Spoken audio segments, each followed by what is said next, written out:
continue the question. The first one, range of f of x is equal to 1 divided by 1 minus 2 cos x is option A close interval 1 by 3 to 1 close interval, option B close interval minus 1 to 1 by 3 close interval, option C minus infinity to minus 1 close interval, union of close interval 1 by 3 to infinity, option D close interval minus 1 by 3 to 1. Given f of x is equal to 1 divided by 1 minus 2 cos x, 1 divided by 1 minus 2 cos x. So here let cos x range is minus 1 less than or equal to cos x less than or equal to 1. In between x belongs to cos x belongs to close interval minus 1 to 1 here, cos x, range cos x. So here multiplied by 2, minus 2 less than or equal to 2 cos x less than or equal to 2 into 1, 2. So here minus, if we have minus means minus 2 less than or equal to minus 2 cos x less than or equal to 2.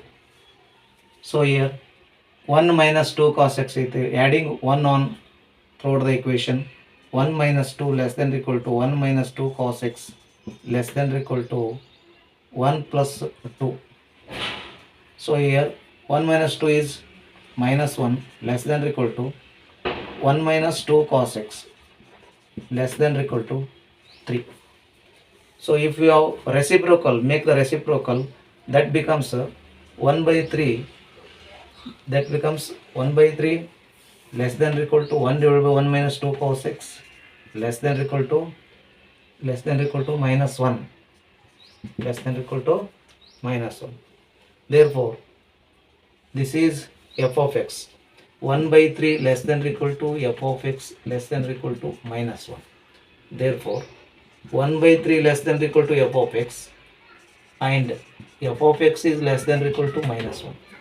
Therefore this becomes f of x, 1 by 3 less than or equal to f of x becomes f of x greater than or equal to 1 by 3 and f of x is less than or equal to minus 1.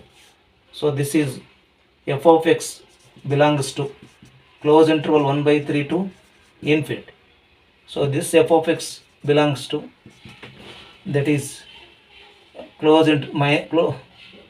minus infinity to minus 1 close interval. So this is 1 and 2. From 1 and 2, the range of f of x is minus infinity to minus 1, union of close interval 1 by 3 to infinity is the correct answer. Therefore minus infinity to minus 1 close interval, union of 1 by 3, close interval 1 by 3 infinity to, option C is the correct answer. Next question, domain of root of a square minus x square, a greater than 0 is option A open interval minus a to a, option B close interval minus a to a, option C close interval 0 to a, option D open interval minus a to 0. Given domain function is root of a square minus x square, here a greater than 0, a square minus x square. Therefore a square minus x square is always greater than or equal to 0. This implies minus x square greater than or equal to minus a square. Therefore this implies x square is less than or equal to a square. X square is less than or equal to a square means x is less than or equal to plus or minus a. Therefore this implies minus a less than or equal to x less than or equal to a. Therefore x belongs to close interval minus a to a. Option B is the correct answer for this.